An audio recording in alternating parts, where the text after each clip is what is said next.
How crazy was Antonio Brown? When your own teammates start calling you out publicly, you know something went wrong.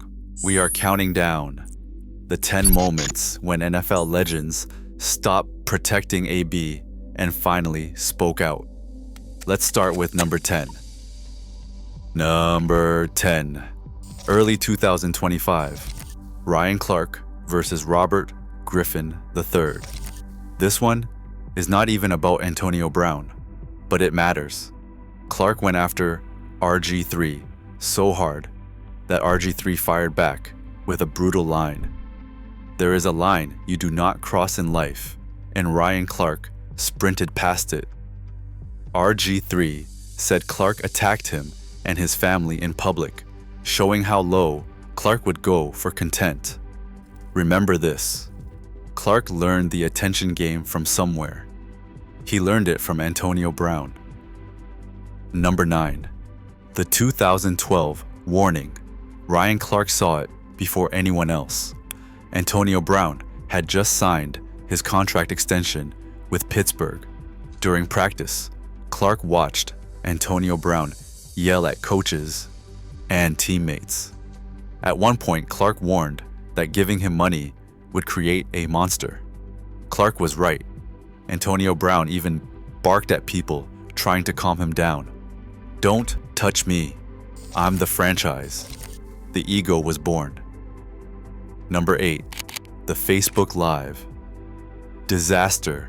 In 2017, the Steelers had just beaten the Chiefs in the playoffs. The locker room was celebrating.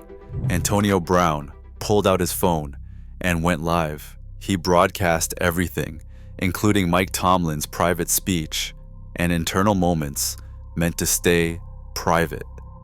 Teammates were furious. This was not just breaking the code. This was destroying it on camera for millions to see.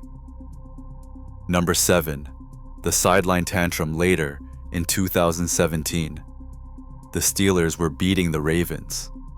Everything was going well, but AB was not getting enough targets. He flipped a Gatorade cooler and threw a fit like a child. Ben Roethlisberger called it unfortunate. Translation: this guy cares more about his stats than winning. The mask was slipping. Number 6. Ben earned the right in 2018. Ben went on a radio show and made his position clear. He said he had earned the right to criticize teammates. Then he called out AB's effort after a loss to Denver. It was public, it was direct, and AB hated it. The relationship was cracking. Which moment do you think was the real point of no return for AB? The locker room video, the sideline blow-up, or the juju shots? Drop your answer in the comments and subscribe so you do not miss the rest of this countdown. Number 5. Week 17 of 2018. The meltdown. This is where everything exploded. Antonio Brown and Ben Roethlisberger got into a screaming match at practice. Brown threw a football at Roethlisberger. He skipped practice after that. The team listed him as injured with a knee issue, but that was a cover story. Then Brown left the stadium at halftime during the season finale. The Steelers were done with him. Number 4. Ben Roethlisberger's apology. In May 2019, Ben Roethlisberger does not apologize often, but he tried. He went public and said, "I genuinely feel bad about that, and I'm sorry." Did I go too far after that Denver game? Probably. It was rare and genuine. Antonio Brown's response was two-faced.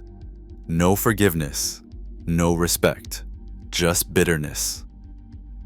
Number 3. The Juju betrayal. In April 2019, Antonio Brown had been taking shots at Juju Smith-Schuster on social media. He mocked Juju for being the team's most valuable player. He brought up an old fumble. Juju had shown Antonio Brown nothing but love and respect. Juju looked up to Antonio Brown until he could not anymore. On April 7th, Juju fired back. He replied with a simple line, "Crazy how big that ego got to be to take shots at people who show you love."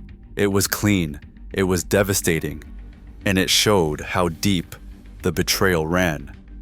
Antonio Brown turned on someone who had his back. And number 2, Ryan Clark drops the hammer in 2019. Clark had been dancing around it for years, but in 2019, he said what everyone was thinking. Antonio Brown is just not a good human. That line hit different. This was not a media pundit. This was a former teammate breaking the code publicly. When your own guys say you are not a good person, the talent does not matter anymore. Number 1, The Full Circle with Ryan Clark in 2024 and 2025. Here is the twist. Clark criticized Antonio Brown for chasing attention and burning bridges. Then Clark became the same thing. Tiki Barber told him to shut the hell up during a segment. RG3 said Clark crossed the line by attacking him and his family for content. The attention economy does not care about integrity. It cares about clicks. Clark learned it from watching Antonio Brown, and now the cycle continues. The student became the teacher. The pattern is clear across all 10 moments. Juju, Ben, Clark, Tiki, RG3. Nobody questioned Antonio Brown's talent. They questioned his character. They said the chaos was not worth it.